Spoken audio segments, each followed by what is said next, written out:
ప్రియమైన ఆత్మీయులారా అందరికీ నమస్కారం.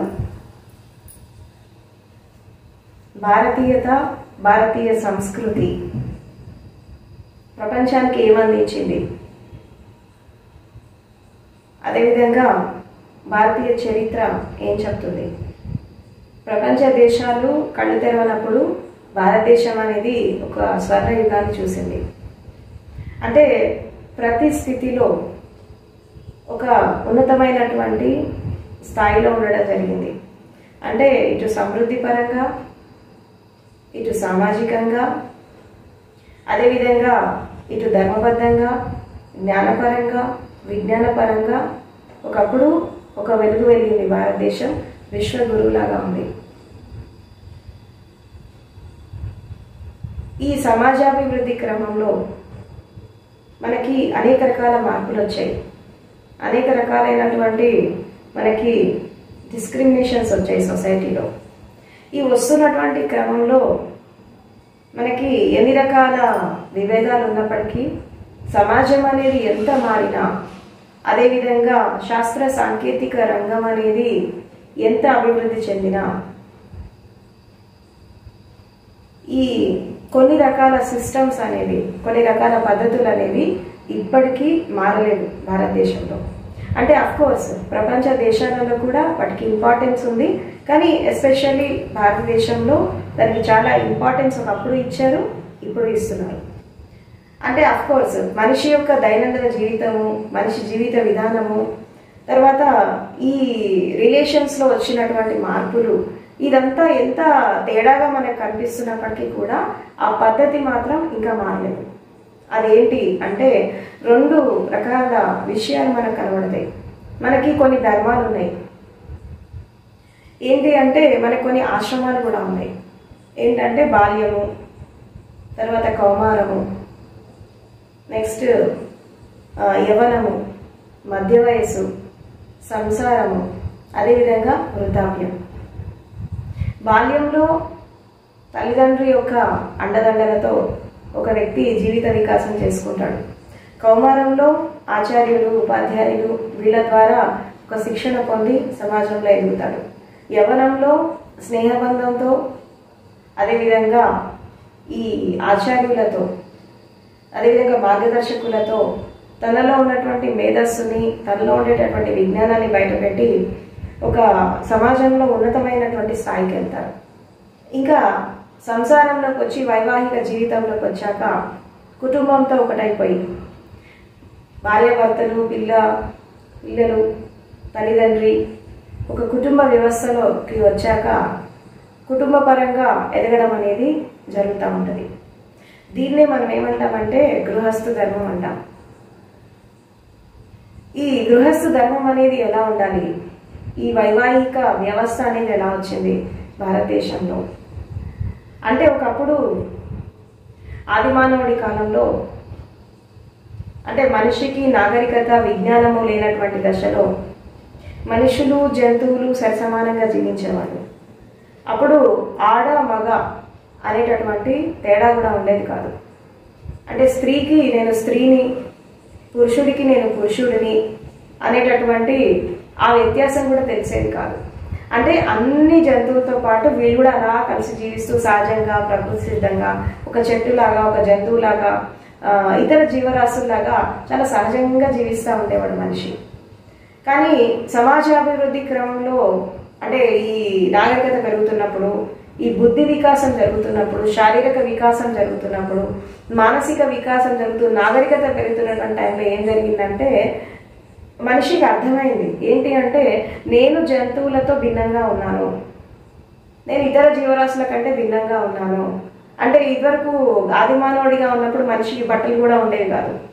అంటే జంతువులకు ఎలాగైతే బట్టలు ఉండవో ఆదిమానవుడికి కూడా ఉండేవి కాదు. అంటే ఇప్పటికీ మనం కొన్ని రకాల ట్రైబ్స్లో మనం తీసుకుంటే, అంటే మన భారతదేశంలో అయినా ఇతర దేశాలలో కొన్ని మనం గిరిజన తెగలను తీసుకుంటే కూడా వాళ్ళు ఇప్పటికీ ఈ నాగరిక ప్రపంచానికి చాలా దూరంగా జీవిస్తున్నారు. అంటే ఒక విధంగా చెప్పాలంటే ఆదిమానవుడు ఎలా ఉండేవాడో అలాంటి పరిస్థితుల్లో, అంటే ఈ విజ్ఞానం లేక, చదువు లేక, నాగరికత లేక, అసలు ఈ ఆధునిక సమాజం యొక్క పోకడలో అర్థం కాకుండా వీటన్నిటికీ దూరంగా ఇప్పటికీ అలా జీవించేటటువంటి కొన్ని రకాల ప్రాంతాలు, కొంతమంది మనుషులు ఇప్పటికీ ఉన్నారు. అంటే వాళ్ళు ఎంత అమాయకంగా ఉన్నారు అంటే ఈ స్త్రీ పురుషుల మధ్యలో ఉన్నటువంటి శారీరక సంబంధం ద్వారా పిల్లలు జన్మిస్తారు అన్న విషయం కూడా వాళ్ళకి తెలియదు. అంటే పిల్లలు ఎలా పుడతారంటే భగవంతుడు ఇస్తాడు, దేవుడు ఇస్తాడు అనేటటువంటి భావనతో ఉంటారే తప్పించి స్త్రీ పురుషుల మధ్యలో ఉండే శారీరక సంబంధం ద్వారా పిల్లలు వస్తారు అనేటటువంటి విషయం కూడా చాలా మందికి తెలియదు. ఇప్పటికీ అలాంటి వాళ్ళు మనకున్నారు. ఒకప్పుడు ఆది మానవుడి కాలంలో కూడా అలాగే జీవించేవాళ్ళు. అయితే మెల్లిమెల్లిగా సమాజం అనేది అభివృద్ధి చెందుతున్నటువంటి క్రమంలో కొంత నాగరికత వచ్చింది. ఈ నాగరికతతో పాటు కొన్ని పద్ధతులు వచ్చినాయి, కొన్ని సిస్టమ్స్ వచ్చినాయి. అంటే మనిషికి ఒక క్రమబద్ధమైనటువంటి జీవితం రావాలంటే, ఒక మనిషి జీవిత వికాసం అనేది జరగాలి అంటే విచ్చలవిడితనం అనేది పనికిరాదు. మనిషికి జంతువుకి తేడా ఉంది. ఇప్పుడు జంతువులు ఎలా ఉంటాయి, ఒక జంతువు ఎన్నో రకాల జంతువులతో కలిసి జీవనాన్ని సాగిస్తూ ఉంటుంది. కానీ మనిషి జీవితం అలా కాదు. మనిషి దీనికి భిన్నంగా ఉండాలి. భిన్నంగా ఉండాలి అంటే మనిషిని విచ్చలవిడితనం అనేది మనిషికి అలవాటు అయిపోతే మనిషి జంతువులాగా సమాజంలో జీవిస్తే సమాజం అనేది చెడిపోతుంది. ఒక క్రమబద్ధమైన జీవితం ఉండదు, ఒక సిస్టమేటిక్ లైఫ్ ఉండదు అని చెప్పి ఏం చేశారు అంటే ఇక్కడ ఒక స్త్రీకి ఒక పురుషుడు, వీళ్ళిద్దరికి ఒక కుటుంబం, ఈ కుటుంబాలన్నీ కలిసినప్పుడు ఒక వ్యవస్థ, ఈ వ్యవస్థలన్నీ కలిసినప్పుడు ఒక సమాజం, ఈ సమాజం అంతా కలిసినప్పుడు ఒక దేశం కానీ ఒక రాష్ట్రం కానీ ఇలా ఏర్పడుతుంది అని చెప్పి ఒక సిస్టమ్ తీసుకొని వచ్చారు. ఆ సిస్టంలో వచ్చిన భాగం ఏంటంటే గృహస్థ ధర్మం, తర్వాత వైవాహిక జీవితం. అంటే వివాహ వ్యవస్థ కానీ గృహస్థ ధర్మం కానీ అక్కడ ఏర్పడింది. అంటే ఇది దాదాపు కొన్ని లక్షల సంవత్సరాల క్రితము మానవ జీవన చరిత్ర చూస్తుంటే మనకి అర్థమైపోతుంది. అందుకే మనకి యాక్చువల్గా ఈ గృహస్థ ధర్మాలలో ఏం చెప్తారు అంటే ఈ స్త్రీని పురుషుడు, పురుషుడిని స్త్రీ అర్థం చేసుకొని జీవించడం, ఒక ప్రేమ తత్వంతో జీవించడం, ఒక స్నేహభావంతో జీవించడం. అదేవిధంగా వీళ్ళ ద్వారా ఒక కొత్త జీవం అనేది బయటికి వచ్చినప్పుడు వాళ్ళని మనము ఎలా పెంచాలి, కుటుంబ వ్యవస్థను ఎలా కాపాడాలి, తర్వాత ఈ పిల్లల పెంపకం అనేది ఎలా ఉండాలి, ఒక వ్యక్తి కుటుంబం నుంచి బయటికి వెళ్తున్నాడంటే సమాజానికి మనం ఒక పౌరుని ఇస్తున్నాము అని చెప్పి ఒక బాధ్యతాయుతమైనటువంటి ఒక జీవిత విధానం అనేది పురాతన కాలంలో ఉండేది. అంటే ఒకప్పుడు స్త్రీ పురుషులు ఎలా ఉండేవాళ్ళు అంటే అన్ని రకాలైనటువంటి విద్యలలో ఒక పారంగతులు అయి ఉండేవాడు, సర్వగుణ సంపన్నులాగా ఉండేవాడు. ఇప్పుడు మనము ఉపనిషత్ కాలంలో మనం తీసుకుంటే, ఈ ఋషుల మునుల కాలంలో మనం తీసుకుంటే, ఈ ఆదిమ కాలంలో మనం తీసుకుంటే, అంటే ఎప్పుడైతే ఒక వ్యక్తి విజ్ఞానానికి జ్ఞానానికి ఇంపార్టెన్స్ ఇచ్చేసి జీవిత విధానాన్ని ఒక వెలుగు వైపు తీసుకెళ్తున్నప్పుడు, అంటే అంధకారం నుంచి వెలుగులోకి ప్రయాణం చేస్తున్నప్పుడు అనేక రకాల మార్పులు వచ్చేసాయి. అండ్ అదే విధంగా ఈ గృహస్థ ధర్మం మనం తీసుకుంటే, గృహస్థ ధర్మాలలో ఎస్పెషల్లీ మనకి చతుర్విధ పురుషార్థాల గురించి చెప్తారు. అంటే ఈ స్త్రీ పురుషులు కలిసి ఉన్నప్పుడు వాళ్ళు ఎలా జీవించాలి, గృహస్థు ధర్మం అనేది ఎలా ఉండాలి, దాంపత్య జీవితం అనేది ఎలా ఉండాలి, పుట్టే పిల్లల్ని మనం ఎలా పెంచాలి, కుటుంబాన్ని మనం ఎలా కాపాడుకోవాలి, తర్వాత ఒక రక్షణ వ్యవస్థ అనేది ఎలా ఉంటుంది, ఒక సిస్టమ్ అనేది ఎలా ఉంటుంది. అంటే ఈ ఎస్పెషల్లీ భారతదేశంలో ఈ గృహస్థ ధర్మానికి, వైవాహిక జీవితానికి, ఈ కుటుంబ వ్యవస్థకి ఎక్కువగా ఇంపార్టెన్స్ ఇచ్చారు. అంటే భార్య, భర్త, పిల్లలు, తల్లిదండ్రి వీళ్ళంతా ఒక చోట చేరితే ఒక ఫ్యామిలీ ఇన్స్టిట్యూషన్. ఈ ఫ్యామిలీ ఇన్స్టిట్యూషన్ అనేది వచ్చాక ఏమైపోయిందంటే ఒక సిస్టమ్ వచ్చింది, ఒక డిసిప్లిన్ వచ్చింది, ఒక క్రమబద్ధమైనటువంటి జీవితం వచ్చింది.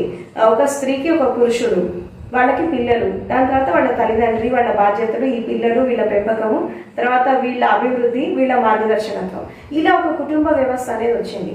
తర్వాత ఎప్పుడైనా కానీ ఇంకా మనం డీపర్గా మనం పోతున్నప్పుడు ఈ గృహస్థ ధర్మాలలో చతుర్విధ పురుషార్థాల్లో 4 ధర్మాలు ఉన్నాయి. ఏంటంటే ధర్మము, అర్థము, కామము, మోక్షం.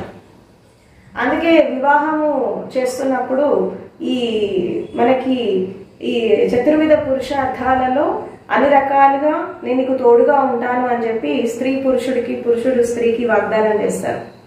ఎందుకు చేస్తారంటే ఇప్పుడు ఒక స్త్రీ పురుషుల మధ్యలో ఉండేటటువంటి సంబంధము కేవలం శారీరక సంబంధం కాదు, కేవలం మానసిక సంబంధం కాదు, సామాజిక సంబంధం కాదు.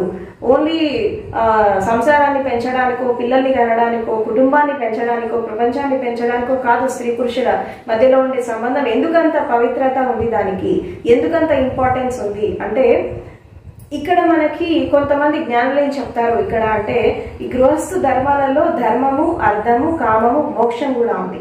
అంటే ఎప్పుడైతే స్త్రీ పురుషులు ఇద్దరు ధర్మబద్ధంగా జీవిస్తారో, ఒక క్రమశిక్షణతో జీవిస్తారో, అంటే ఒక విధంగా చెప్పాలంటే శీలంతో జీవిస్తారో, సత్యంతో జీవిస్తారో, ఆటోమేటిక్గా ఏం జరుగుతుంది అంటే వాళ్ళు సంపాదించేటటువంటి అర్థం అంటే సంపద, కేవలం డబ్బు అని కాదు ఇక్కడ సంపద.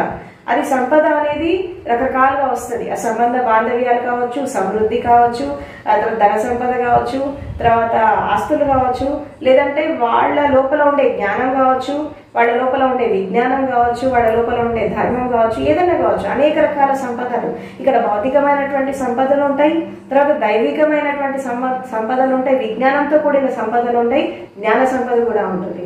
ఎప్పుడైతే జీవితాన్ని మనం అర్థవంతంగా జీవిస్తామో, జీవితాన్ని మనము అర్థం చేసుకొని జీవిస్తామో, అప్పుడు ఈ జ్ఞాన సంపద అయినా, భౌతిక సంపద అయినా, తర్వాత రకరకాల సంపదలు, రకరకాల సమృద్ధి ఎట్లా వస్తుంది అంటే, మనం నీతితో జీవించినప్పుడు, క్రమశిక్షణతో జీవించినప్పుడు, నియమంతో జీవించినప్పుడు, మనము మన సంపాదన అనేది ఎలా వస్తుంది మన ఇంటికి, మనం ఏ విధంగా మనం సంపాదిస్తున్నాము అని చెప్పి ఆ నీతితో మనం జీవించినప్పుడు ఏమవుతుందంటే ఒక అర్థం అనేది వస్తుంది. అర్థం అనేది న్యాయబద్ధంగా వస్తుందా, అన్యాయంగా వస్తుందా, అక్రమంగా వస్తుందా, తర్వాత అవినీతితో మనం సంపాదిస్తున్నామా, ఈ అర్థం అనేది ఎలా వస్తుంది. ఈ అర్థం వచ్చిన దాన్ని బట్టి ఆ కుటుంబం అనేది మొత్తము నిర్మాణం అనేది జరుగుతుంది. ఇప్పుడు తల్లిదండ్రులను చూసి పిల్లలు నేర్చుకుంటారు, పిల్లల్ని చూసి వాళ్ళ పిల్లలు నేర్చుకుంటారు, ఇలా మంచి నేర్చుకుంటారు, చెడు కూడా నేర్చుకుంటారు. కాబట్టి తల్లిదండ్రి యొక్క ఒక మానసిక పరిస్థితి, తల్లిదండ్రి యొక్క వాళ్ళ జీవిత విధానం ఎలా ఉంది, దాన్ని బట్టి వాళ్ళ పిల్లల యొక్క ఎదుగుదల అనేది అలా ఉంటుంది. వాళ్ళు మంచి అయితే మంచిగా ఎదుగుతారు, చెడు అయితే చెడుగా ఎదుగుతారు. అంటే తల్లిదండ్రి యొక్క ప్రవర్తన తల్లి గర్భంలో ఉన్నప్పుడు, తల్లి గర్భంలో ఉన్న ఆ గర్భస్థ శిశువు నుండి వాళ్ళు ఎదిగేటటువంటి క్రమంలో 15-20 ఏళ్ళు వచ్చేదాకా తల్లిదండ్రి యొక్క ప్రతి నడవడిక వాళ్ళు గమనిస్తూ ఉంటారు. మాటలు, చేతలు, వాళ్ళ కర్మలు, వాళ్ళ బిహేవియర్, వాళ్ళ డిజార్డర్స్, వాళ్ళ మంచి, వాళ్ళ చెడు అన్ని అబ్జర్వ్ చేస్తూ చేస్తూ పిల్లలు ఎదుగుతూ ఉంటారు. ఈ ఎదుగుతున్నటువంటి క్రమంలో ఈ తల్లిదండ్రి యొక్క ప్రవర్తన కరెక్ట్గా ఉంటే వాళ్ళు కరెక్ట్గా ఎదుగుతారు, లేకపోతే వాళ్ళ పిల్లల లైఫ్ కూడా డిస్టర్బ్ అవుతూ ఉంటుంది. కాబట్టి ప్రపంచంలో ఈ స్త్రీ పురుషుల మధ్యలో ఉండేటటువంటి ఈ రిలేషన్ అనేది మొత్తం ప్రపంచాన్ని ప్రభావితం చేస్తుంది. ఈ గృహస్థు ధర్మంలో ముఖ్యంగా ఇక్కడ తెలుసుకోవాల్సింది ఏంటి అంటే స్త్రీ పురుషుల మధ్యలో ఉండేటటువంటి సంబంధం. వాస్తవానికి స్త్రీ తత్వము, పురుష తత్వం అంటే ఏంటి, ఫెమినైన్ క్వాలిటీ, మస్కులైన్ క్వాలిటీ అంటే ఏంటి. ఇప్పుడు ఈ సమస్త సృష్టి, ఈ సమస్త ప్రకృతి, ఈ సకల జీవరాశులలో కూడా స్త్రీతత్వం ఉంది, పురుషతత్వం ఉంది. తర్వాత ఈవెన్ మన లోపల కూడా, అంటే స్త్రీలో కానీ పురుషుడిలో కానీ మన లోపల కూడా స్త్రీతత్వం ఉంది, పురుషతత్వం ఉంది. ఇప్పుడు మనము ఆడ మగ ఇద్దరు కలిస్తేనే, తల్లిదండ్రులు ఇద్దరు కలిస్తేనే మనకి జన్మ వచ్చింది. అంటే మన లోపల స్త్రీతత్వం ఉంటుంది, పురుషతత్వం కూడా ఉంటుంది. ఏ స్త్రీ కంప్లీట్ గా స్త్రీ కాదు, ఏ పురుషుడు కంప్లీట్ గా పురుషుడు కాదు. ఎందుకంటే మన లోపల మెయిల్ ఫీమేల్ క్రోమోజోమ్స్ ఉంటాయి. పురుషుడి లోపల ఉంటాయి, స్త్రీ లోపల కూడా ఉంటాయి. ఈ మెయిల్ క్రోమోజోమ్స్ డామినేషన్ ఎక్కువ ఉన్నప్పుడు వాళ్ళు పురుషుడిలాగా జన్మిస్తారు, ఈ ఫీమేల్ క్రోమోజోమ్స్ అధికంగా ఉన్నప్పుడు స్త్రీలాగా జన్మిస్తారు. అంటే ఇదంతా కూడా ఒక శాస్త్రీయంగా, భౌతికంగా శరీర పరిధిలో జరిగేటటువంటి ఒక ప్రక్రియ. కాబట్టి అందుకే స్త్రీ ఎలోన్ గా ఉంటే, స్త్రీ ఒంటరిగా ఉంటే అసంపూర్ణంగా ఉంటుంది. అదేవిధంగా పురుషుడు ఒంటరిగా ఉంటే అసంపూర్ణంగా ఉంటారు. వీళ్ళిద్దరు కలిస్తే ఒక సంపూర్ణత్వం వస్తుంది అని చెప్పి ఈ వివాహ వ్యవస్థ అనేది రావడం జరిగింది. వీళ్ళిద్దరు కలిసి ఒక జీవితాన్ని కొనసాగించినప్పుడు, వీళ్ళిద్దరు కలిసి ఒక కుటుంబాన్ని కొనసాగించినప్పుడు, వీళ్ళ ద్వారా కుటుంబ వ్యవస్థ అనేది ఏర్పడినప్పుడు అప్పుడు సమాజానికి కానీ అదేవిధంగా ఈ ప్రపంచానికి కానీ ఒక మంచి కాంట్రిబ్యూషన్ ఇస్తారు అని చెప్పి మనకి ఈ గృహస్థ ధర్మం అనేది రావడం జరిగింది. అండ్ ఎస్పెషల్లీ ఈ ధర్మబద్ధంగా జీవించడం అంటే ఏంటి, ధర్మపరంగా జీవించడం అంటే ఏంటంటే మనము చేసేటటువంటి ప్రతి పని, మాట్లాడేటటువంటి ప్రతి మాట, ఆచరించే ప్రతి కర్మ ఏదైతే ఉందో అది మనకు ఉపయోగపడమే కాకుండా 10 మందికి ఉపయోగపడాలి ఒకటి. అండ్ రెండవది ఏంటంటే సమాజానికి కొన్ని కట్టుబాట్లు ఉంటాయి, తర్వాత సొసైటీలో కొన్ని నియమాలు ఉంటాయి. వీటన్నిటిని అనుసరించి సాంఘిక ధర్మాలని అనుసరించి సమాజాన్ని కలుపుకొని, కుటుంబ వ్యవస్థని కలుపుకొని, మనుషులని కలుపుకొని ఒక ప్రేమతత్వంతో, స్నేహభావంతో, సరైనటువంటి సంబంధంతో జీవించేటటువంటి జీవిత విధానం అనేది అలవర్చుకోవడమే గృహస్థ ధర్మం. సో కాబట్టి ఈ ధర్మబద్ధంగా ఎవరైతే జీవిస్తారో వాళ్ళకి జీవితానికి అర్థం పరమార్థం అనేది తెలుస్తుంది. ఎప్పుడైతే జీవితానికి అర్థం పరమార్థం తెలుసుకుంటారో మెల్లిమెల్లిగా కామం అంటారు. ఇక్కడ కామం అంటే కేవలము శారీరక సంబంధం అని కాదు, కామం అంటే కోరిక, అది ఏదైనా కావచ్చు. ఇప్పుడు ఎప్పుడైతే మనిషి ధర్మబద్ధంగా జీవించడము, అర్థవంతంగా జీవించడం మొదలైనప్పుడు వాళ్ళకు ఒక డిసిప్లిన్డ్ లైఫ్ వస్తుంది, ఒక సిస్టమేటిక్ లైఫ్ వస్తుంది. ఈ సిస్టమేటిక్ లైఫ్ వచ్చినప్పుడు అక్కడ ఒక వివేకం వస్తుంది. దీన్ని ఏమంటారు అంటే విషయ వస్తు వివేక జ్ఞానం అంటారు. అంటే ప్రపంచంలో మనకి ఏది అవసరం, ఏది అనవసరం, తర్వాత ఏది కోరిక, ఏది అవసరం. అంటే ఇక్కడ అవసరం అంటే ఏంటి? భౌతిక ప్రపంచంలో కొన్ని అవసరాలు ఉంటాయి. ఆ అవసరం అనేది మితిమీరిపోయినప్పుడు, ఆశ అనేది మనిషికి పెరిగినప్పుడు, అహంకారం పెరిగినప్పుడు, స్వార్థం పెరిగినప్పుడు ఈ అవసరం ఏమైపోతుంది అంటే అత్యాశకి వెళ్ళిపోతుంది. ఈ అవసరమే కోరిక అయిపోతుంది. ఈ కోరిక ఏదన్నా కావచ్చు, శారీరకం కావచ్చు, మానసికం కావచ్చు, హృదయపరం కావచ్చు, కుటుంబపరం కావచ్చు, సంబంధ బాంధవ్యాల్లో కావచ్చు, ఎలాగన్నా కావచ్చు. ఈ కోరిక అనేది పెరిగిపోయినప్పుడు అది ఏమవుతుంది? కామం లాగా మారుతుంది. కామం అనేది ఏమవుతుంది? వ్యామోహం లాగా మారుతుంది, అటాచ్మెంట్ లాగా మారుతుంది. ఎక్కడైతే ఒక అటాచ్మెంట్ వచ్చేస్తుందో అక్కడ రాగం వస్తుంది, ద్వేషం వస్తుంది. అంటే ఏదైతే మనకి దక్కుతుందో జీవితంలో దాని పట్ల ఒక ఆసక్తి, మళ్ళీ కావాలి మళ్ళీ కావాలనే ఆసక్తి, అది దక్కనప్పుడు దాని మీద ద్వేషం. ఆ ద్వేషం ఎక్కడైతే ఉంటుందో అక్కడ హింస వచ్చేస్తుంది. ఈ హింస ఇప్పుడు ఇక్కడ ప్రపంచంలో 2 రకాల మనుషులు ఉంటారు. ఇది బాగా స్త్రీలో కానీ పురుషుల్లో కానీ 2 రకాల మనస్తత్వాలు ఉంటాయి. ఒకటి బలవంతులు ఉంటారు, 2 బలహీనులు ఉంటారు. ఈ బలవంతులు ఎలా ఉంటారంటే వీళ్ళకి బలం ఉంటుంది కాబట్టి వేరే వాళ్ళని హింసించి జీవిస్తారు. అంటే ఎవరికైతే అజ్ఞానము, డబ్బు, స్టేటస్, పొజిషన్, రకరకాల సంపదలు ఇవన్నీ ఉన్న వాళ్ళు ఏం చేస్తారు? వాడి లోపల చెడు బుద్ధి ఉన్నప్పుడు, స్వార్థం ఉన్నప్పుడు, అహంకారం ఉన్నప్పుడు, అజ్ఞానం ఉన్నప్పుడు, మూర్ఖత్వం ఉన్నప్పుడు ఏం చేస్తారంటే వేరే వాళ్ళని హింసించి జీవిస్తారు. ఇక కొంతమంది బలహీనులు ఉంటారు, వీళ్ళ దగ్గర ఏమీ ఉండదు, ఎదుటి వాళ్ళ మీద కోపం ఉంటుంది, ఎదుటి వాళ్ళ మీద ద్వేషం ఉంటుంది, కానీ ఏమి చేయలేని పరిస్థితి ఉంటుంది. వీళ్ళు ఏం చేస్తారు? వాళ్ళని వాళ్ళు హింసించుకుంటారు. ఎదుటి వాళ్ళని ఏం చేయలేక వాళ్ళని వాళ్ళు హింసించుకుంటారు. కాబట్టి ఈ 2 రకాలైనటువంటి 2 రకాల మనస్తత్వాలు ఉన్నటువంటి మనుషులు మన సమాజంలో చూస్తున్నాము. బలవంతులు అన్ని రకాల బలాల వాళ్ళు ఏం చేస్తారు? వేరే వాళ్ళని డామినేట్ చేస్తారు, వేరే వాళ్ళని హింసిస్తారు. ఎలాంటి బలం లేని వాళ్ళు, బలహీనంగా ఉన్న వాళ్ళు ఏం చేస్తారు? వాళ్ళని వాళ్ళు హింసించుకుంటారు. కానీ హింస అనేది జరుగుతుంది. అంటే బలవంతులు కూడా ద్వేషంతోనే ఉన్నారు, బలహీనులు కూడా ద్వేషంతోనే ఉన్నారు. అంటే ఈ బలహీనులు ఏంటి? తమ మీద తనకి ద్వేషం, తమ జీవితం అంటే ద్వేషము, తమ కుటుంబం అంటే ద్వేషము, తమ శరీరం అంటే ద్వేషము, తమ జీవిత విధానం అంటే ద్వేషము. ఎందుకంటే వీళ్ళు సమర్థవంతంగా చేతగాక సొసైటీలో బ్రతకలేక ఏం చేస్తారంటే తమను తాము హింసించుకుంటారు. ఆఖరికి ఆ హింస అనేది ఎక్కువైపోయినప్పుడు వాళ్ళు సూసైడ్స్కి వెళ్ళిపోతారు. అదేవిధంగా బలవంతులు ఏం చేస్తారు? వీళ్ళు డామినేట్ చేస్తూ చేస్తూ హింసని ప్రేరేపిస్తూ వీళ్ళ దగ్గర ఉన్నటువంటి అంగబలంతో, అర్ధబలంతో వీళ్ళు యుద్ధాలు చేస్తారు. ప్రపంచంలో యుద్ధాలు చేసి వాళ్ళు జాతి నిరూపించుకోవడము, అదేవిధంగా వాళ్ళు ఒక స్థితిగతులను నిరూపించుకోవడము, నేను గ్రేట్ అని చెప్పుకోవడము, ప్రపంచంలో యుద్ధాలు చేస్తూ ఉంటారు. అధికారం ఉన్నవాళ్ళు, ధనబలం ఉన్నవాళ్ళు, రాజకీయ బలం ఉన్నవాళ్ళు, అండ్ అదేవిధంగా సామాజిక బలం ఉన్న వాళ్ళు ఏం చేస్తారంటే యుద్ధాలు చేస్తారు. అంటే వీళ్ళు చేసేటటువంటి హింస, బలవంతులు చేసేటటువంటి హింస అనేది ప్రపంచవ్యాప్తమైపోతుంది. బలహీనులు చేసేటటువంటి హింస అనేది వాళ్ళ స్వయానికి పరిమితం అవుతుంది. కానీ హింస మాత్రం జరుగుతోంది. ఎందుకు జరుగుతోందంటే అవసరానికి మించినటువంటి కోరికలు, అవసరానికి మించినటువంటి అహంకారం, అవసరానికి మించినటువంటి స్వార్థము, ఇవన్నీ కూడా ఏకమైపోయి మనిషిని రాగం వైపు, ద్వేషం వైపు తీసుకెళ్లేసి హింసని ప్రేరేపిస్తుంది సమాజంలో. అందుకే ఇక్కడ ఏం చెప్తారంటే గృహస్థ ధర్మాలలో ధర్మబద్ధంగా ఎందుకు జీవించాలి, క్రమశిక్షణతో ఎందుకు జీవించాలి, అర్థవంతంగా ఎందుకు జీవించాలి, ఏదైనా సరే అవసరానికి మించి ఏది ఉన్నప్పటికీ కూడా అది మనిషిని చంపేస్తుంది. అవసరానికి మించి ఏదైతే ఉందో అది మనిషిని ఒక పతనం వైపు తీసుకెళ్తుంది. సో కాబట్టి ఏంటంటే అర్థవంతంగా జీవించడము, అర్థాన్ని సంపాదించడము, తర్వాత జీవితాన్ని అర్థం చేసుకోవడం, అదేవిధంగా ఈ కోరికలని జయించడం. కామం అంటే కోరిక, అది ఏదైనా కావచ్చు. కోరికను జయించడం. ఎవరైతే ధర్మంతో అర్థంతో కామాన్ని జయిస్తారో వాళ్ళు మోక్షానికి వెళ్ళిపోతారు. మోక్షం అంటే ఏంటి? Liberation, salvation. అంటే లిబరేషన్, సాల్వేషన్ అంటే ఏంటి అంటే ఒక విధంగా చెప్పాలంటే ఇక్కడ మనము ఆధ్యాత్మిక ప్రయాణానికి వస్తాం. ఈ ఆధ్యాత్మిక ప్రయాణానికి వచ్చినప్పుడు ఇక్కడ ఏం కావాలి? మనిషి ప్రపంచాన్ని సంస్కరించడం కాదు, ఇతరులని సంస్కరించడంగా తను తాను సంస్కరించుకోవాలి. తన లోపల ఉండే లోపాలను తీసేసుకోవాలి, తను తాను శుద్ధి చేసుకోవాలి. ఒక విశుద్ధి మార్గంలోకి వచ్చేస్తాడు. అప్పుడు ప్రపంచం మీద ఉన్నటువంటి దృష్టి స్వయం పైకి వచ్చేస్తుంది. దీన్నే మనం ఏమంటామంటే ఆధ్యాత్మిక యాత్ర. అంటే పుట్టినప్పటి నుంచి చనిపోయేదాకా మనం చేసేటటువంటి యాత్ర అనేది ప్రపంచ యాత్ర అయితే, ఈ ప్రపంచ యాత్రలో ఎవరైతే కొంచెం ఆలోచించి ఇది నేను చేసేది కరెక్ట్ కాదు, నా లైఫ్ అనేది కరెక్ట్గా వెళ్ళట్లేదు, ఇది నేను ఒక అంధకారంలో ప్రయాణం చేస్తున్నాను, ఇది లైఫ్ కాదు అని చెప్పి కొంచెం అక్కడ ఒక నిమిషం ఆగి ఆలోచించి వాళ్ళ జీవితాన్ని ఒక ట్రాక్లోకి తీసుకొస్తారు.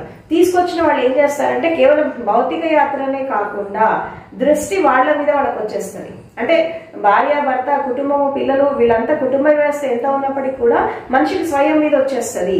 నేను ఇదంతా ఇన్నాళ్ళు వీళ్ళ కోసం జీవించాను, ఇప్పుడు నా లైఫ్ ఏంటి, నా జీవితం ఏంటి, అసలు నేనేంటి అని చెప్పి వాళ్ళ మీద వాళ్ళకి దృష్టి రావడం, జీవితం పైన దృష్టి రావడం, తర్వాత శరీరం ఏంటి, మనసు ఏంటి, ఇంద్రియాలు ఏంటి, ప్రకృతి ఏంటి, తర్వాత అసలు నేను ఎందుకు పుట్టాను, నా లైఫ్ యొక్క పర్పస్ ఏంటి, నా లైఫ్ యొక్క ఉద్దేశం ఏంటి, అసలు నేను ఎందుకు జీవిస్తున్నాను అని చెప్పి స్వయం మీద దృష్టి వచ్చేస్తారు. ఎప్పుడైతే స్వయం మీద దృష్టి వచ్చేస్తుందో అప్పుడు ఏం చేస్తారు? ఏదో ఒక వ్యాపకం పెట్టుకుంటారు. అంటే ధర్మ ప్రవచనాలు వినడము, సత్సంగాలకు వెళ్ళడము, ఈ పురాణ గాథలు వినడం, ఇతిహాసాలు వినడము, ఈ రకరకాలైనటువంటి గురువుల దగ్గర పోవడము, ఇలా అనేక రకాల సాధనలు చేస్తూ చేస్తూ చేస్తూ మెల్లిమెల్లిగా ఈ ధ్యానంలోకి, యోగంలోకి, భక్తిలోకి, దేవాలయాలకు వెళ్ళడం, పుణ్యక్షేత్రాలకు వెళ్ళడం, గంగలో మునగడం, ఇవన్నీ చేస్తూ ఉంటారు. బట్ ఇవన్నీ చేస్తున్నటువంటి క్రమంలో మెజారిటీ పీపుల్ ఏం చేస్తారంటే భౌతికమైనటువంటి ఈవెన్ ఆధ్యాత్మిక మార్గంలో వచ్చిన భౌతికమైనటువంటి కోరికలతోనే కోరుకుంటూ గురువుల దగ్గరకు వచ్చినా, దేవుడి దగ్గరికి వెళ్ళినా, దేవాలయానికి వెళ్ళినా, ఏ గంగలో మునిగినా వీళ్ళు ఏం కోరుకుంటారంటే మళ్ళీ డబ్బు కోరుకుంటారు, మళ్ళీ సంపద కోరుకుంటారు, మళ్ళీ భౌతికమైన కోరికలే కోరుతారు. కానీ నాకు జ్ఞానం కావాలి, మోక్షం కావాలని కోరుకోరు. ఎందుకు కోరుకోరంటే వీళ్ళ జీవితం అనేది, వీళ్ళ మనసు అనేది అక్కడే ఆగిపోయింది. ఆగిపోవడం వాళ్ళు ఏం చేస్తారంటే ఎక్కడికి వెళ్ళినా కానీ భౌతికమైన కోరికలే కోరుతారు. కానీ ఈ ధర్మబద్ధంగా జీవించడము, ఈ అర్థవంతంగా జీవించడము, తర్వాత ఈ కోరికలని జయించి మోక్షం గురించి ఆలోచించేటటువంటి గృహస్థ ధర్మంలో ఉండేవాళ్ళు చాలా తక్కువ ఉంటారు. ఎందుకు తక్కువ ఉంటారు అంటే జీవితం అనేది ఒక క్రమబద్ధంగా లేనప్పుడు, జీవితం అనేది ఒక యాంత్రికం అయిపోయినప్పుడు, జీవితం అనేది ఒక ఇండిసిప్లిన్ అయిపోయినప్పుడు, ఈ స్వార్థంతో, సంకుచితంతో, అవినీతితో, అక్రమాలతో, మోసాలతో, రకరకాలైనటువంటి అశాంతితో జీవితం గడుపుతున్నప్పుడు అసలు మనిషి కోరికలను జయించడం అంటూ జరగదు. అంటే ఇక వాళ్ళకి మోక్షం అనేది చాలా దూరం. ధర్మం అనేది కూడా వదిలేస్తారు, కేవలము అర్థము, కామం దగ్గర ఆగిపోయారు. అసలు గృహస్థ ధర్మంలో ఉండేవాళ్ళు ఎక్కడ ఆగిపోయారంటే డబ్బు దగ్గర ఆగిపోయారు, కోరికల దగ్గర ఆగిపోయారు. ఇక్కడ ధర్మం గురించి ఆలోచించట్లేదు, మోక్షం గురించి ఆలోచించట్లేదు. అందుకే జీవితంలో ధర్మం లేకుండా, మోక్షం లేకుండా, ఒక విముక్తి లేకుండా, స్వేచ్ఛ లేకుండా జీవిస్తున్నారు. కాబట్టి మనిషి వివాహ జీవితంలో వచ్చినప్పటి నుంచి అంతిమ శ్వాస తీసుకునేంత వరకు కూడా దుఃఖంలోనే ఉంటున్నాడు. ఎందుకు దుఃఖంలో ఉంటున్నాడంటే మనం అశాశ్వతమైనటువంటి స్థితుల పట్ల మనం ఎంత దృష్టి పెడితే మనం కూడా అంతే అశాశ్వతం అయిపోతాము. అఫ్ కోర్స్ బంధాలు, బాంధవ్యాలు, బాధ్యతలు ఇవన్నీ ఉంటాయి గృహస్థ ధర్మంలో ఉన్నప్పుడు. But at the same time మనిషి దాని గురించి తను ఆలోచించాలి, తన జీవితం గురించి కూడా ఆలోచించాలి, స్వయాన్ని గురించి కూడా ఆలోచించాలి, తన ముక్తి, మోక్షం, తన లైఫ్, తర్వాత తన జీవిత పర్పస్. ఆడగాని మొగ్గాని ఎవరైనా కానీ ప్రతి వాళ్ళు కూడా ప్రపంచంలో ఎంత మునిగి తేలినా, బాధ్యతల్లో ఎంత మునిగి తేలినా స్వయం గురించి, జీవితం గురించి రోజుకు ఒక గంట ఆలోచించాలి. ప్రపంచానికి 24 గంటలు ఇచ్చినా మన గురించి మనం ఒక 2 గంటలు స్పెండ్ చేసుకోవాలి. ఆఖరికి మనం జీవితంలో ముందుకు వెళ్తున్నప్పుడు ఈ 24 గంటల్లో ఈ 2 గంటలు ఏదైతే మీ గురించి మీరు కేటాయించుకున్నారో అది మాత్రమే సార్థకం అనిపిస్తుంది. మిగతా లైఫ్ అంతా వేస్ట్ అనిపిస్తుంది. ఇన్నాళ్ళు నేను లైఫ్ వేస్ట్ చేశానని అనిపిస్తుంది. ఈ 2 గంటలే సార్థకం అనిపిస్తుంది. కాబట్టి ఈ 24 అవర్స్లో ఒక 2 అవర్స్ మన గురించి మనం ఆలోచించుకోవాలి. అప్పుడు కుటుంబాన్ని, బంధాలని, బాంధవ్యాలని, ప్రపంచాన్ని అన్నిటినీ పక్కన పెట్టాలి. కేవలం నీ జీవితము, నీ జీవిత లక్ష్యము, నీ శరీరము, నీ మనస్సు, నీ ఇంద్రియాలు, నీ లోపల ఉండే మంచి, నీ లోపల ఉండే చెడు, దీన్ని మనం చెడు నుంచి ఎలా బయటపడాలి, మంచి మార్గంలో ఎలా రావాలి, నా జీవితాన్ని నేను ఎలా సంస్కరించుకోవాలని ప్రతి క్షణం ఒక స్వాధీనం అనేది ఆడవాళ్లలో జరగాలి, మగవాళ్లలో జరగాలి. ఎప్పుడైతే ఈ స్వాధీనం అనేది జరిగినప్పుడు ప్రతి వాడు ఒక సెల్ఫ్ డిసిప్లిన్, అంటే మనిషి అంటేనే మంచి చెడు తీసుకొని వస్తాడు. కంప్లీట్ గా చెడ్డవాడే అనుకో రాక్షసులాగా ఉంటాడు. కంప్లీట్ గా 100% ప్యూరిటీతో మంచివాడైతే దేవుడైపోతాడు. మనిషిలాగా పుట్టాల్సిన అవసరం లేదు భూమి మీద. కాబట్టి మంచి చెడు ఉంది కాబట్టి మనిషిలాగా లైఫ్ వచ్చింది. కాబట్టి ఈ మనిషి లోపల మంచి చెడు రెండు ఉంటాయి. కాబట్టి మనము మానవ జన్మ ఎందుకు వచ్చింది, మనిషి జీవితం ఎందుకు వచ్చింది అంటే ఈ చెడుని తీసేసుకొని మంచిని పెంచుకోవడానికి, అంటే ఈ రజోగుణం తమోగుణం తీసేసుకొని సత్వగుణం తీసుకోవడానికి వచ్చింది. తర్వాత ఈ దుష్కర్మలని ఆపేసి సత్కర్మ చేయడానికి, తర్వాత శరీరాన్ని శుద్ధి చేసుకోవడానికి, మనసుని శుద్ధి చేసుకోవడానికి, హృదయాన్ని శుద్ధి చేసుకోవడానికి ఈ లైఫ్ అనేది వచ్చింది. ఈ శుద్ధీకరణ ప్రాసెస్ లో ఇక్కడ ఏం జరుగుతుంది అంటే ఒక మనిషి జీవిత యాత్రలో తను ఎంచుకున్నటువంటి జీవితం, కుటుంబంలో ఉన్న, భార్యాభర్తల సంబంధంలో ఉన్న, తర్వాత పిల్లలతో ఉన్న, ఒంటరిగా ఉన్నా, కలిసి ఉన్నా, ఎలా ఉన్నప్పటికీ కూడా ఇక్కడ ఒక సామాజికమైనటువంటి ఒక దృక్పథం అనేది మారిపోవాలి. ఈ సామాజిక దృక్పథం అనేది మారిపోయాక మనిషి దృష్టి అనేది మారినప్పుడు ఈ గృహస్థు ధర్మం అనేది చాలా పరిపూర్ణంగా ఉంటుంది. ఇప్పుడు పూర్వకాలంలో ఈ జ్ఞాన సాధన చేసేవాళ్ళు, తపస్సు చేసేవాళ్ళు కూడా మనకి గురుకులాలలో ఈ యొక్క ఋషులు మునులు కూడా కుటుంబాలతో ఉండేవాళ్ళు. ఎందుకు అసలు కుటుంబాలతో ఉండేవాళ్ళు? అసలు స్త్రీకి పురుషుడు, పురుషుడికి స్త్రీ ఎందుకు అవసరం సృష్టిలో? అసలు వీళ్ళిద్దరు కలిస్తే ఏం జరుగుతుంది అంటే చాలా మందికి ఏమనుకుంటారు, ప్రపంచాన్ని పెంచడానికి, సంతానం కావడానికి, సంతానోత్పత్తి జరగడానికి, రీప్రొడక్షన్ జరగడానికి వీళ్ళిద్దరు కలవాలి అని అంటారు. అఫ్ కోర్స్ అదొక పాయింట్, కానీ అది కంప్లీట్ కాదు. ఎందుకు స్త్రీ పురుషులు కలిసి ఉండాలి అంటే ఇక ఆధ్యాత్మిక సత్యం ఏంటి, వైవాహిక జీవితంలో కానీ గృహస్థ ధర్మంలో ఉన్నటువంటి ఆధ్యాత్మిక సత్యం ఏంటంటే ఎస్పెషల్లీ భార్యాభర్తల బంధం అనేది ఎలా ఉంటుందంటే పూర్వకాలంలో ఋషులు మునులు ఎందుకు ఉండేవాళ్ళు స్త్రీ పురుషులతో అంటే ఇక్కడ ఇంకా డీపర్గా పోయి మనం చూసినప్పుడు ఒక స్త్రీ కానీ పురుషుడు కానీ వాళ్ళు సాధనలోకి వెళ్ళినప్పుడు, ఎస్పెషల్లీ సమాధిలోకి వెళ్ళినప్పుడు, సమాధి స్టేట్లోకి వెళ్ళినప్పుడు డీపర్గా మనం సమాధి ఒక విధంగా చెప్పాలంటే జడ సమాధి, సంప్రజ్ఞాన సమాధి దాటి ఒక సవికల్ప నిర్వికల్ప దాటి కైవల్య స్టేట్లోకి వెళ్ళేసి ఒక స్త్రీ కానీ ఒక పురుషుడు కానీ సమాధి స్థితిలోకి వెళ్ళినప్పుడు వాళ్ళు బయటికి రాలేని పరిస్థితులలో, అంటే కొంత టైం పీరియడ్ ఉంటుంది సమాధిలోకి వెళ్ళినప్పుడు బయటికి రావడం కొంత టైం పీరియడ్ ఉంటుంది. ఆ టైం పీరియడ్ లో వాళ్ళు బయటికి రానప్పుడు స్త్రీ అయితే పురుషుడికి, పురుషుడైతే స్త్రీకి ఆ స్థితి నుండి బయటికి తీసుకురావడానికి స్త్రీ శక్తి పురుషుడికి కావాలి, పురుషుడి శక్తి స్త్రీకి కావాలి. ఎందుకంటే ఈ స్త్రీ పురుష శక్తి మధ్యలో ఒక ఆకర్షణ ఉంటుంది. ఎప్పుడైతే సమాధి స్టేట్ లో వీళ్ళు డీపర్ గా పోయినప్పుడు ఈ కాన్షియస్నెస్ నుంచి బాడీ నుంచి విడబడిపోయినప్పుడు ఏమవుతుందంటే కాన్షియస్నెస్ ని అట్రాక్ట్ చేయడానికి, వాళ్ళ శక్తిని అట్రాక్ట్ చేయడానికి స్త్రీకి పురుషుడి శక్తి కావాలి, పురుషుడికి స్త్రీ శక్తి కావాలి. ఆ స్పర్శ అనేది జరిగినప్పుడు ఆటోమేటిక్ గా వాళ్ళు మళ్ళీ బాడీలోకి రావడం జరుగుతుంది. అసలు ఇది యాక్చువల్ గా ఒక ఆంతరంగిక సత్యం ఏంటి, ఆధ్యాత్మిక సత్యం. ఎందుకు స్త్రీ పురుషుడు కలవాలి అంటే ఒక విధంగా చెప్పాలంటే మానవ జీవితం అనేది అశాశ్వతం, లైఫ్ అనేది అశాశ్వతం ఏ జీవికైనా. మనము ఈ భూమి మీదకి వచ్చాం దేని కొరకు అంటే జ్ఞానాన్ని అందుకోవడానికి, విజ్ఞానాన్ని అందుకోవడానికి, ఈ మోక్షాన్ని అందుకోవడానికి, ఒక విధంగా నిర్వాణ పదంలోకి ప్రవేశించడానికి. ఈ నిర్వాణ పదంలోకి మనం ప్రవేశించడానికి ఏం కావాలి అంటే స్త్రీ పురుషులు ఇద్దరు కలిసి ప్రయాణం చేయాలి. గృహస్థ ధర్మం యొక్క ముఖ్య ఉద్దేశం ఏంటంటే ధర్మార్థ కామ మోక్షాలు, ధర్మబద్ధంగా జీవించడం, జీవితాన్ని అర్థం చేసుకోవడం, అర్థవంతమైనటువంటి సంపదతో ఉండడం, తర్వాత కామాన్ని అంటే కోరికలను జయించడం, మోక్ష మార్గంలో ప్రయాణించడం.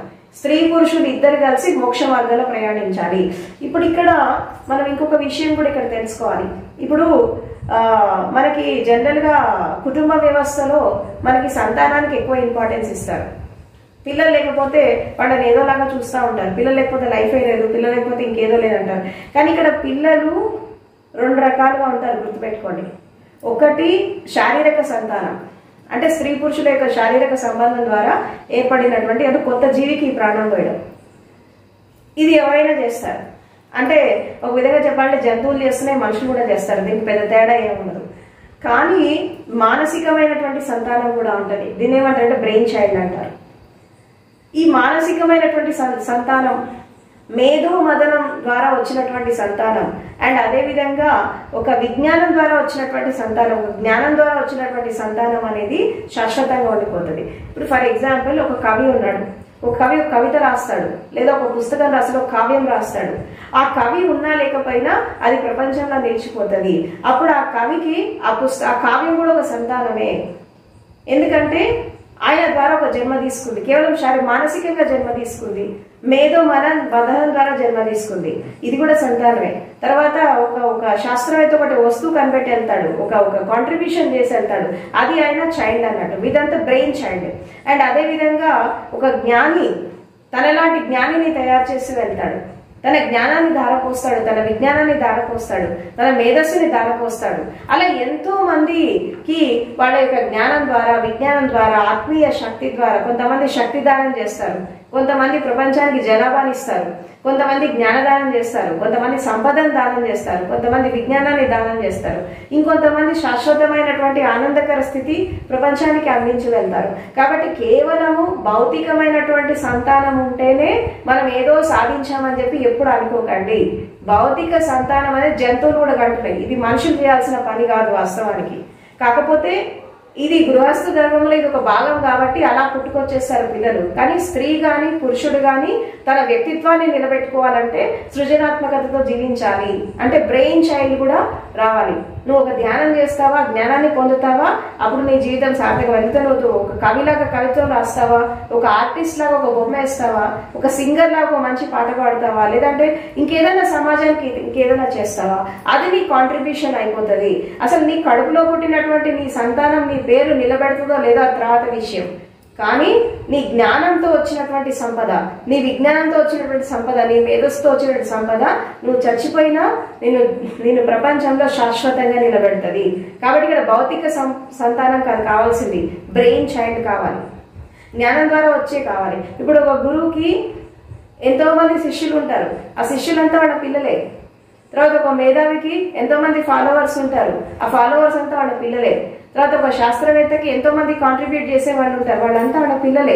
కాబట్టి కేవలం భౌతిక సంతానమే మనకి సంతానం ఉంటుంది, వాళ్లే మనల్ని నిలబెడతారు, వాళ్లే మనల్ని పోషిస్తారు అనుకోవడం ఇది ఒక విధంగా అజ్ఞానం, మూర్ఖత్వం ఇది.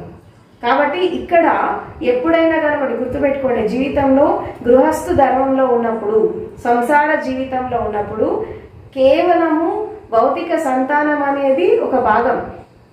కానీ ఈ భౌతిక సంతానం అనేది మన ద్వారా బయటికి వచ్చాక మనం వాళ్ళని ఎలా పెంచుతున్నాం, మనం ఎలాంటి సంస్కారాలు ఇస్తున్నాం, తర్వాత ఎలాంటి జీవిత విధానంలో వాళ్ళని తీసుకెళ్తున్నాం, మనం సత్య మార్గంలో నడిపిస్తున్నామా, అసత్య మార్గంలో నడిపిస్తున్నామా, వాళ్ళు మన కుటుంబం నుంచి బయటికి వెళ్ళేసి సమాజానికి మేలు చేస్తారా, కీడు చేస్తారా, వాడు దుర్మార్గుల్లాగా తయారవుతాడా, సన్మార్గుల్లాగా అవుతాడా, ప్రపంచాన్ని వెలుగు చూపిస్తాడా, లేదా అంధకారంలోకి తీసుకెళ్తాడా? ఎందుకంటే ఒక వ్యక్తి మంచి చెడు చేస్తున్నటువంటి క్రమంలో వాళ్ళని ఎంతో మందిని ప్రభావితం చేస్తూ ఉంటారు. కాబట్టి మన ఇంట్లో ఒక వ్యక్తి పుడుతున్నాడు, ఒక జీవం బయటకు వస్తుంది మన నుంచి అంటే ప్రపంచానికి మనం ఒక పౌరుడిని అందిస్తున్నాము, దేశానికి ఒక పౌరుడిని అందిస్తున్నాము. అంత బాధ్యతగా, అంత రెస్పాన్సిబిలిటీతో గృహస్థ ధర్మాన్ని ఫుల్ఫిల్ చేసుకున్నప్పుడు తప్పకుండా ఒక సరైనటువంటి సంతానం, సరైనటువంటి సంపద, సరైనటువంటి దాంపత్యము, తర్వాత సరైనటువంటి మనుషులు, సరైనటువంటి మానవత అనేది ఉద్భవిస్తూ ఉంటుంది. కాబట్టి స్త్రీ పురుషుల మధ్యలో ఉండేటటువంటి సంబంధం అనేది చాలా పవిత్రమైనది, ఒక సృష్టి కార్యము. దాన్ని వల్గారిటీగా చేయొద్దు, దాన్ని ఒక నెగిటివ్ వేలో తీసుకోవద్దు. ఎందుకంటే కామం అనేది ఒక విధంగా మంచిది, చాలా విధంగా చెడ్డది. ఎందుకంటే దాన్ని అర్థం చేసుకొని ఆ యాక్టివిటీలో పార్టిసిపేట్ చేసినప్పుడు అదొక సత్సంతానానికి దారితీస్తుంది, ఒక మంచి ప్రోడక్ట్ని తీసుకొస్తుంది.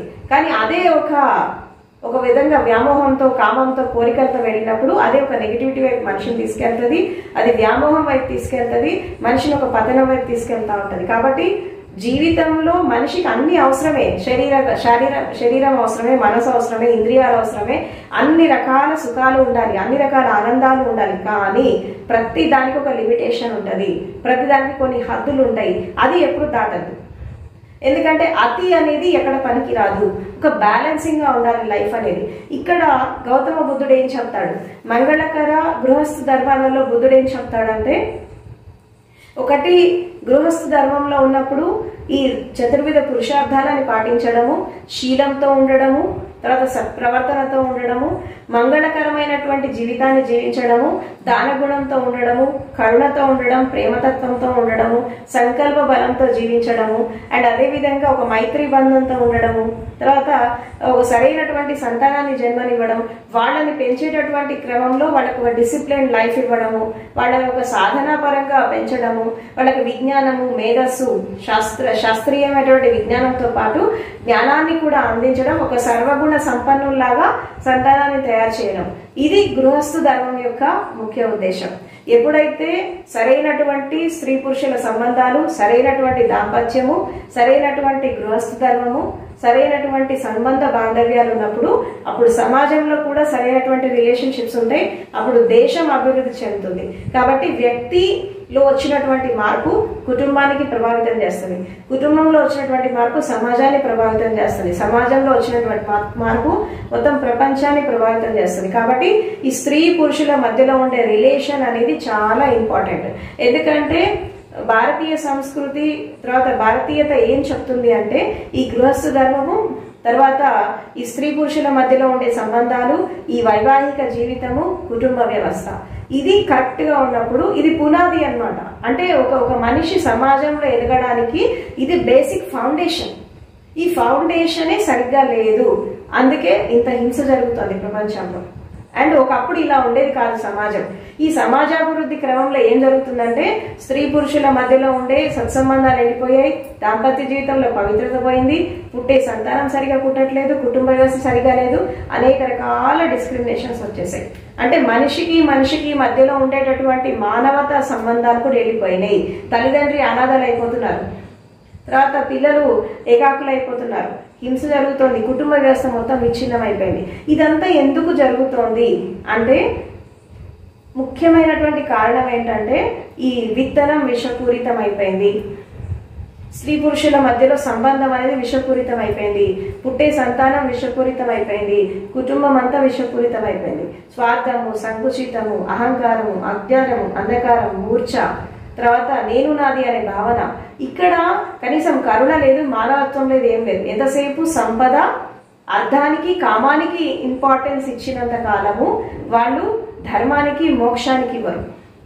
ఈ అర్థానికి, కామానికి ఇంపార్టెన్స్ ఇచ్చినంత కాలం మనిషికి రెస్పెక్ట్ ఇవ్వడు, మానవత్వానికి రెస్పెక్ట్ ఇవ్వరు. కాబట్టి గృహస్థ ధర్మంలో వివాహం చేసుకునే వాళ్ళు, గృహస్థ ధర్మంలో కొత్తగా ఎంటర్ అయ్యే వాళ్ళు ఒక విషయం అర్థం చేసుకోండి.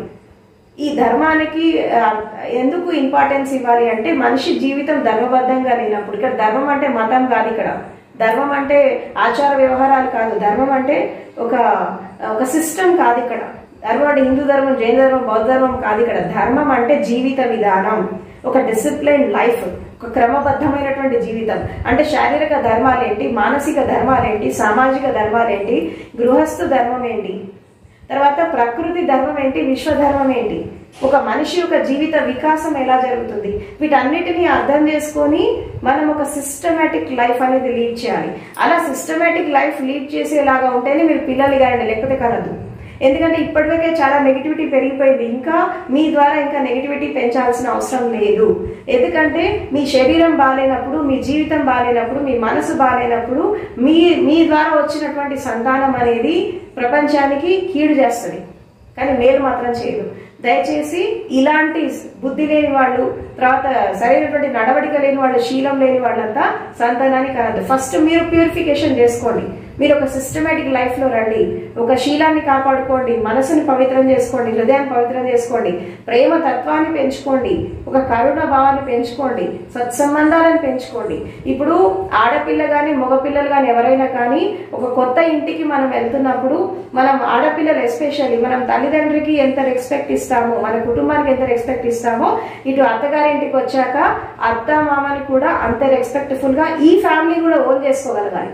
కేవలం మీ కుటుంబమే కుటుంబం కాదు, నువ్వు పెళ్లి చేసుకుని వచ్చిన కుటుంబం కూడా ఈ కుటుంబమే.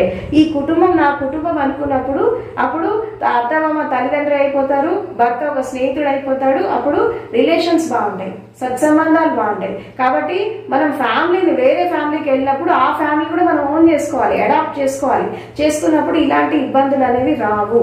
కాబట్టి ఎదుటి వాళ్ళు ఎలా ఉన్నప్పటికీ కూడా మనము మన లోపల ఉండే సహనంతో, ఓపికతో, ఓర్పుతో, ప్రేమతత్వంతో మనం ద్వేషాన్ని జయించవచ్చు, ఎలాంటి రిలేషన్స్ అని జయించవచ్చు. ఎందుకంటే ప్రతి వాళ్ళు మనుషులే, తెలుసో తెలియకో తప్పులు చేస్తూ ఉంటారు. కాబట్టి మనకుండే సహనంతో, ఓర్పుతో మనం ఎదుటి వాళ్ళని కూడా మనం మార్చుకోవచ్చు. ఎందుకంటే ద్వేషాన్ని ద్వేషంతో జయించలేము, ద్వేషాన్ని ప్రేమతో జయించాలి, సహనంతో జయించాలి, కరుణతో జయించాలి.